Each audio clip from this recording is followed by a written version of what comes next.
Hello friends, welcome to my channel. आज मैं आपको ऐसी कहानी बताने जा रही हूँ जो आपके दिल को छू जाए। एक बार की बात है, एक परिवार में 4 व्यक्ति रहते हैं, जिसमें एक व्यक्ति राकेश जी रिटायर्ड हैं।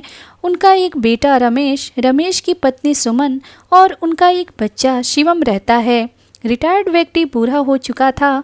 अक्सर कही हुई बातें, रखा हुआ सामान वो भूल जाता है, परंतु उस व्यक्ति में इंसानियत और सहनशीलता कूट कूट कर भरी है। रिटायर्ड होने के वजह से राकेश जी घर में रहते थे। वह कोई काम नहीं करते थे, क्योंकि अब वह रिटायर हो चुके थे। बहू उस व्यक्ति को बहुत सुनाती है, उसको नौकरों की तरह बर्ताव करती, उनकी बेइज्जती कर दी, लेकिन वह इंसान सब कुछ सहता रहा। एक दिन बहू ने अपने ससुर को सब्जी लाने के लिए पैसे दिए। राकेश जी बाजार गए और वह जब एक दवाई की दुकान के पास से गुजर रहा था तो उसने देखा एक छोटी बच्ची दुकानदार से दवाई मांग रही है और कह रही है कि मेरी माँ बहुत बीमार है, लेकिन इस बच्ची के पास इतने पैसे नहीं थे कि वह सारी दवाइयाँ ले सके। दुकानदार उसे दवाइयाँ नहीं दे रहा था, तो राकेश जी ने उस बच्चे की मदद करने के लिए वह पैसे उसको दे दिए जो सब्जी के लिए बहू ने दिए थे, और घर खाली हाथ बिना सब्जी लिए आ गए। रात को जब खाना खा रहे थे तो रमेश ने अपनी पत्नी से पूछा कि आज सब्जी क्यों नहीं बनाई, तो उसकी पत्नी ने जवाब दिया, अगर आपके पापा सब्जी लाते तो बनाती। आपके पापा को पैसे दिए थे सब्जी लाने के लिए और यह वो पैसे किसी और को देकर आ गए। रमेश अपने पापा से बोला कि आप ऐसा क्यों करते हो, पैसे पेड़ पर नहीं उगते। उस बच्चे की मदद करनी आपको ही ज़रूरी थी, कोई और भी कर सकता था। इसी बीच रमेश का बेटा बोला, पापा यह तो अच्छी बात है, मेरी टीचर कहती हैं कि किसी गरीब की मदद करना बहुत अच्छी बात होती है। इतना सुनते ही रमेश की पत्नी अपने बच्चे को डांट देती है और चुप कर रहने को कहती है। कुछ दिन बाद रमेश के पापा बाजार गए हुए थे। रास्ते में ही उन्हें कहीं चक्कर आ जाते हैं और वहीं कहीं गिर जाते हैं। उनके फ़ोन से घर पर फ़ोन आता है कि यहाँ एक बुज़ुर्ग चक्कर खाकर गिर गए हैं। रमेश की पत्नी को जब यह पता चलता है तो वह कुछ नहीं करती। रमेश के बेटे शिवम को जब पता चलता है तो वह अपने पापा के पास फ़ोन करने लगता है, तो रमेश की बीवी उसे ये कहकर रोक देती है कि छोटी छोटी बात के लिए पापा को परेशान नहीं करते। कुछ समय बाद रमेश के पापा चलकर अपने आप आ जाते हैं। दादा पोता मतलब कि राकेश जी और शिवम साथ में बहुत समय व्यतीत करते, बातें करते। शिवम अपने स्कूल की बात राकेश जी को बताता और राकेश जी शिवम को अच्छी अच्छी कहानियाँ और अच्छी सीख देते। एक दिन रमेश की बीवी अपने बच्चे शिवम को मार रही थी। रमेश ने पूछा कि बच्चे को क्यों मार रही हो। तब रमेश की बीवी बताती है कि मैंने इसे फीस के लिए पैसे दिए थे, पता नहीं यह फीस तो स्कूल में नहीं देकर आया और पैसे पता नहीं कहाँ घूम कर दिए। बच्चा बोलता है कि मैंने वह पैसे गुम नहीं किए, मेरी कक्षा में एक बच्चा है जो बहुत गरीब है, वह फीस नहीं भर सकता और अगर फीस जमा ना होती तो वह स्कूल से निकाल दिया जाता, इसीलिए मैंने उसे पैसे दिए ताकि उस बच्चे की फीस भर जाए। इतना सुनकर रमेश की बीवी बच्चे को और मारने लगी और कहने लगी, तू भी अपने दादाजी जैसा काम करने लगा है, तुम्हारे दादाजी ने तुम्हें भी बिगाड़ दिया है। इतने में रमेश बोलता है, अब बस करो, कोई बात नहीं, इसने अच्छा काम किया, इसकी फीस मैं भर दूंगा दोबारा से।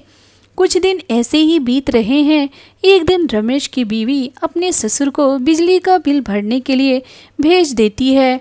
वह व्यक्ति बिजली का बिल भरने के लिए लाइन में लगा हुआ है और उसकी जेब में जो पैसे हैं उसे कोई चोरी कर लेता है। जब राकेश जी का नंबर आता है, वह बिल भरने के लिए देखता है कि जेब में पैसे नहीं हैं। वह बहुत घबरा जाता है कि अब घर कैसे जाऊं, क्या जवाब दूंगा। उनका मन बहुत ज़्यादा व्याकुल हो जाता है कि अब क्या करूं। उन्हें कुछ समझ नहीं आ रहा था। वह बहुत समय बाद घर जाता है और अपने कमरे से अपनी बीवी की तस्वीर लेकर अपने बेटे और बहू के पास आता है और कहता है कि मुझे वृद्धाश्रम छोड़ आओ, मैं बाकी की ज़िंदगी वहीं बिताना चाहता हूँ। इतना सुनकर रमेश की बीवी बहुत खुश हो जाती है और अपने पति से कहती है, जाओ जाओ जल्दी जाओ, वहाँ छोड़ आओ, हम भी चैन से रहेंगे और यह भी वहीं खुश रहेंगे। रमेश अपने पिताजी को लेकर वृद्धाश्रम जाता है और वहाँ पर वह सब औपचारिकता और फॉर्म भरने के काम पूरे कर रहा था। वह देखता है कि उनके पिताजी किसी व्यक्ति के साथ बातें कर रहे हैं, जैसे प्रतीत हो रहा हो कि वह उन्हें कई सालों से जानते हों।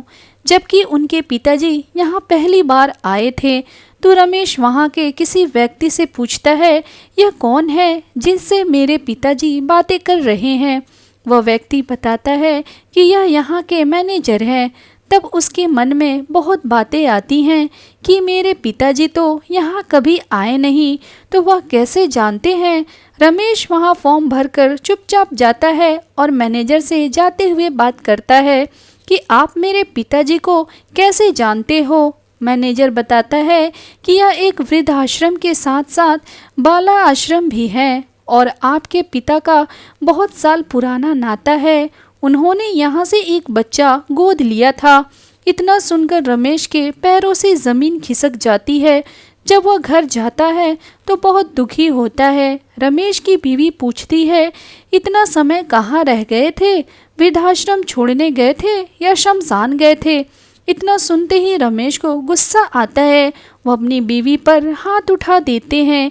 अब रमेश को समझ आता है वह अब तक अपने पिताजी के साथ कितना गलत कर रहा था और अपनी बीवी को घर छोड़ने के लिए कहते हैं और अपनी बीवी को सब बातें बताता है। जब उसकी बीवी को यह लगता है कि अब मैं कहाँ जाऊंगी, तब उसे एहसास होता है कि मैं कितना गलत कर रही थी। रमेश, उसकी बीवी, रमेश का बच्चा तीनों उसी आश्रम में जाते हैं। रमेश जी अपने पिताजी से माफ़ी मांगते हैं और अपने पिताजी को अपने साथ अपने घर ले जाते हैं।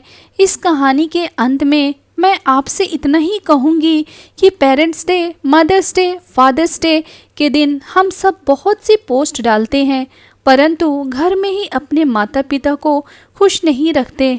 दोस्तों, अपने घर, अपने परिवार के सदस्यों से प्यार करें, उनका ख्याल रखें। पोस्ट भले ही ना डालो, पेरेंट्स, फादर्स, मदर्स डे पर भले ही मत मनाओ, परंतु अपने माता पिता का आदर करें, उनका सम्मान करें, उनके साथ अच्छे से बर्ताव करें। उन्हें सिर्फ आपका प्यार चाहिए। ये छोटी सी कहानी कैसी लगी कमेंट्स में ज़रूर बताएं। Thank you.